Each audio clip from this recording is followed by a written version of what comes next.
Alam naman natin na ang Pilipinas ay isa sa mga bansa na English speaking.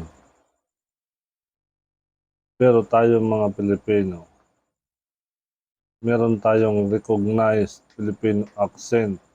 Pero alam nyo ba na wala naman talagang standard English accent?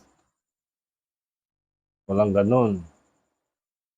Ito yung accent sa bawat bansa ngayon. Depende kung anong bansa mo. Wala ding standard English grammar. Wala din gano'n.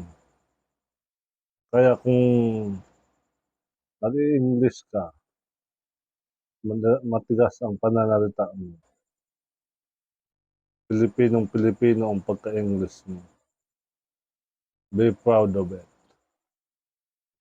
That is the Filipino accent.